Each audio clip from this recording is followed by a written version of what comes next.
बिस्मिल्लाहिर्रहमानिर्रहीम। Students, second year physics chapter number 12। आज का हमारा टॉपिक है electric flux through a closed surface. देखो बच्चों, इससे पहले आप लोग बेसिक डेफिनेशन के हवाले से पढ़ चुके हैं कि इलेक्ट्रिक फ्लक्स क्या होता है।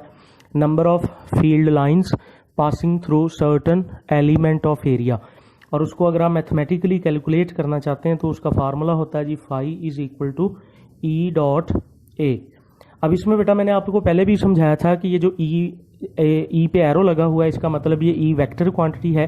ए पे जो एरो लगा है उसका मतलब भी एरिया एक वेक्टर क्वांटिटी। यहाँ पे इस ए पे जो एरो लगा है इसको हमने स्पेशली एक्सप्लेन किया था कि इसको एरिया वेक्टर कहते हैं, और बताया ये था कि आप जो सरफेस एरिया रखते हैं उसे एरिया वेक्टर नहीं कहा जाता, बल्कि आप उस पर एक परपेंडिकुलर वेक्टर खींचते हैं, उसे एरिया वेक्टर कहा जाएगा।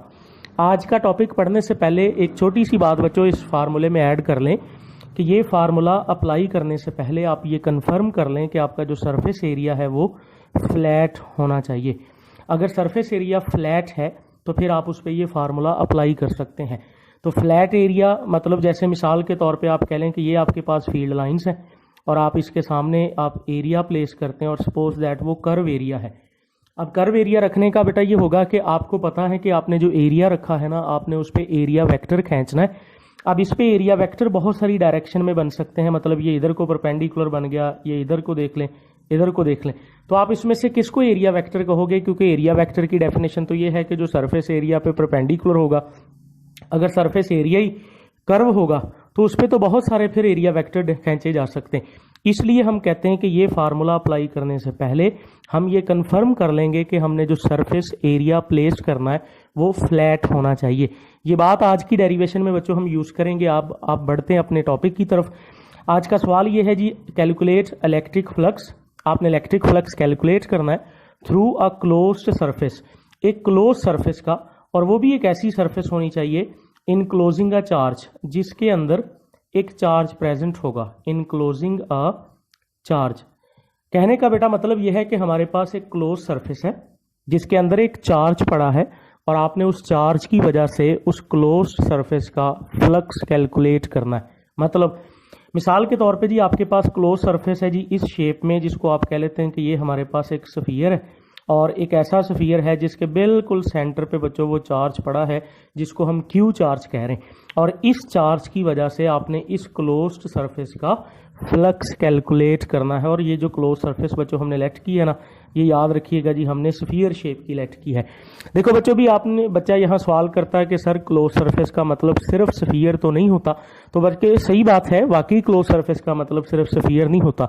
हम स्फीयर लेके डेरिवेशन करेंगे और एंड पे जाके ये फैसला करेंगे कि अगर स्फीयर के अलावा किसी और शेप की क्लोज सरफेस होती है तो फिर क्या करना है। ठीक है जी, ये मतलब हम कह लें कि स्टार्ट लेने के लिए हमने एक स्फीयर लेट किया है जिसके सेंटर पे एक चार्ज पड़ा है। तो आप लेट कर लें कि बच्चों ये जो स्फीयर है इसका रेडियस जो है ये स्मॉल आर के बराबर है, और जाहिर बात है ये पॉजिटिव चार्ज अगर हम लेट कर लें तो इसकी फील्ड लाइन अगर बच्चों हम ड्रॉ करें तो जाहिर बात है रेडियली आउटवर्ड, जो कि हमने इसी चैप्टर के स्टार्ट में पढ़ी है।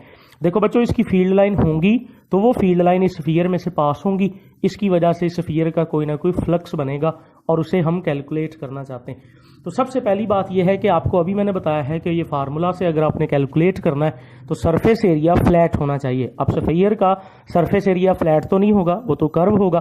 तो बच्चों यहाँ पे हम करेंगे इस तरह से कि हम अपने स्फीयर के सरफेस एरिया को छोटे छोटे सेगमेंट्स में बांट लेंगे। तो ये एक सेगमेंट में मैं दिखा देता हूँ, ये एक सेगमेंट है, और इस एक सेगमेंट का जो सरफेस एरिया है जी वो डेल्टा A1 है। फिर इस तरह डेल्टा A2, फिर डेल्टा A3 और delta AN up to delta AN आपने सारे सरफेस एरिया को छोटे छोटे सेगमेंट्स में बांट लिया है। और बच्चों, सेगमेंट्स में बांटने का पर्पस मैंने आपको बोला है कि आपने फार्मूला अप्लाई करना, उसके लिए फ्लैट एरिया हमें चाहिए। तो अब हम करेंगे कुछ ऐसे कि हम एक इस टुकड़े का फ्लक्स कैलकुलेट करेंगे, फिर दूसरे का, फिर तीसरे का, फिर करते करते सारे सरफेस एरिया को ऐड कर देंगे तो वो टोटल स्फीयर का फ्लक्स आ जाएगा। तो हम शुरू करते हैं जी। अगर हम पहले सेगमेंट की बात करें कि अगर उसका फ्लक्स फाइंड करना है फाई 1 आप उसको कह लें, और ऊपर लिखा हुआ फार्मूला अगर आप डॉट हटा के लिखेंगे तो आप ऐसे बच्चों लिख सकते हैं जी ई ए कॉस थीटा। अब आप इसकी वैल्यू पुट करने की तरफ आते हैं जी। आप इसको कह लेते हैं सपोज दैट E1 जो कि फाई 1 है, एरिया को हमने नाम दिया जी डेल्टा A1 का, और कॉस थीटा। अब थीटा मैंने लास्ट टाइम बेटा बताया था कि इस फार्मूले के अंदर ये जो थीटा होता है ना, ये ई वेक्टर और एरिया वेक्टर के दरमियान होता है। अब यहाँ पे ना इस सरफेस एरिया के इस टुकड़े के लिए जरा समझना है। सबसे पहली बात कि बच्चों ये चार्ज चूंकि पॉजिटिव चार्ज है, तो यहाँ से अगर फील्ड लाइन ड्रॉ करेंगे तो वो तो रेडियली आउटवर्ड बनेगी, तो ये हो गई ई की डायरेक्शन, रेडियली आउटवर्ड। और हमें पता है कि अगर एरिया वेक्टर यहाँ खींचना, तो ये जो टुकड़ा लिया है इस पे परपेंडिकुलर एक एरिया वेक्टर खींचेंगे और वो एरिया वेक्टर इसके पैरेलल बनेगा जी। ये कह लें जी ये हमारा एरिया वेक्टर है। यानी ये जो पहला सेगमेंट है आप उस पे फील्ड लाइन की डायरेक्शन और एरिया वेक्टर की डायरेक्शन पैरेलल बनाओगे, और पैरेलल होने का मतलब ये है कि यहाँ थीटा की वैल्यू 0 डिग्री होगी और cos 0 बच्चों 1 होगा। तो E1 फाई 1 का आंसर आ गया जी E1 डेल्टा A1। अब सिमिलरली डाल के ये कहानी चलती रहेगी, और अगर हम सेकंड सेगमेंट का फ्लक्स कैलकुलेट करेंगे तो E2 डेल्टा A2 आएगा, एंड सो ऑन चलते चलते फिर बात जाएगी जी फाई n पे, और फाई n होगा जी En डेल्टा AN।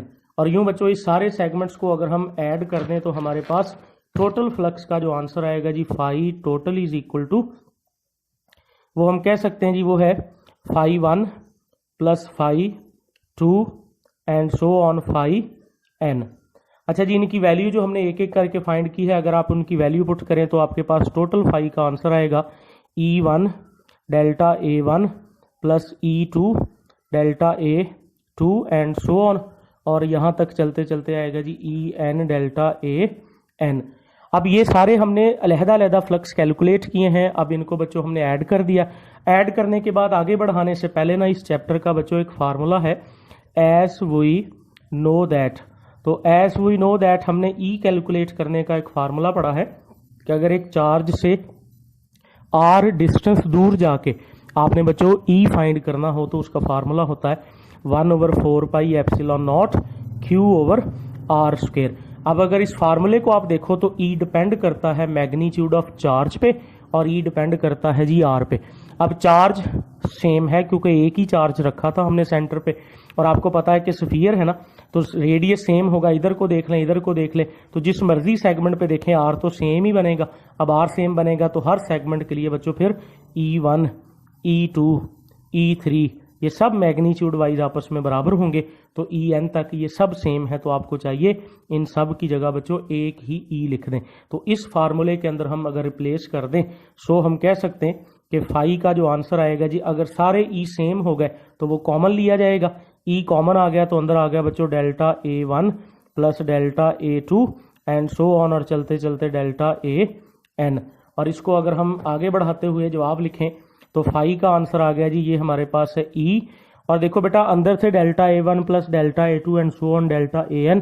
आपको पता है कि ये जो एरियाज के सेगमेंट हैं ये पूरे सरफेस एरिया ऑफ स्फीयर को बांटे हुए हैं। इसका मतलब अगर ये सारे एरियाज जमा होंगे तो आपके पूरे स्फीयर का सरफेस एरिया बन जाएगा। तो सरफेस एरिया ऑफ स्फीयर बनेगा जी इन सारे सेगमेंट्स को जमा करके।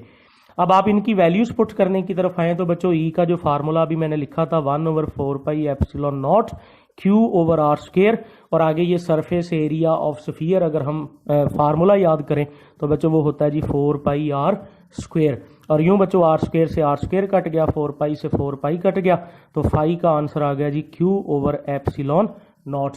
ये है जी आपके उस टोटल स्फीयर का जो टोटल फ्लक्स बनता है। यानी आप कह सकते हैं कि ये फ्लक्स है उस क्लोज सरफेस का जिसके सेंटर पे एक चार्ज पड़ा था। और इस फार्मूले को अगर आप बेटा गौर से देख लें तो इस फार्मूले में कोई ऐसा पैरामीटर नहीं बचा जिससे ये पता चलता हो कि ये फार्मूला सिर्फ स्फीयर के लिए है। अगर रेडियस बच जाता तो हम कहते हैं ये स्फीयर के लिए बना है और सिर्फ स्फीयर पे ही वैलिड है।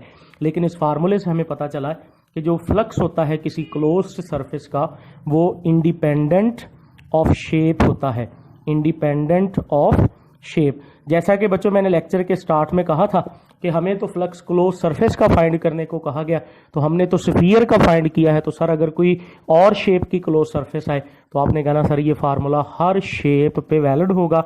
अगर किसी भी शेप की क्लोज सरफेस के सेंटर पे चार्ज रख दें तो फिर उसका जो फ्लक्स बनेगा वो इसी फार्मूले से कैलकुलेट होगा।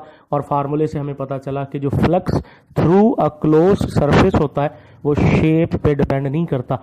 तो अगर बच्चों शेप पे डिपेंड नहीं करता तो फिर किस चीज़ पे डिपेंड करेगा? तो ये भी आप फार्मूले से बता सकते हैं कि सर जो flux through a close surface होता है, एक तो वो मैग्नीट्यूड ऑफ चार्ज पे डिपेंड करता है, मैग्नीट्यूड ऑफ चार्ज, और दूसरा बच्चों वो मीडियम पे डिपेंड करता है। इस फार्मूले में क्यू का बचना और एप्सिलॉन नॉट का बचना ये इंडिकेट करता है कि आपका जो flux through a close surface है वो एक तो मैग्नीट्यूड ऑफ चार्ज पे डिपेंड करेगा और दूसरा मीडियम पे डिपेंड करेगा। अब ये फार्मूला जो यहाँ तक आप लिख देंगे, ये जिक्र सारा कर दें, तो ये बच्चों आपका लॉन्ग क्वेश्चन कंप्लीट हो गया। और ये सवाल इसी तरह से आएगा जी, calculate electric flux through a close surface enclosing a charge. और ये जो फार्मूला बनाया है, इस फार्मूले को आप एमसीक्यू में भी याद रखोगे और अगले टॉपिक में भी बच्चों इसको हमने यूज़ करना है। तो ये सब लोग अपने जहन में इसको मेमोराइज करेंगे कि अगर एक कोई भी शेप की क्लोज सरफेस हो, उसके अंदर एक चार्ज रखा हो, तो उस सरफेस का जो फ्लक्स होगा वो क्यू ओवर एप्सिलॉन नॉट के बराबर होगा। That's all.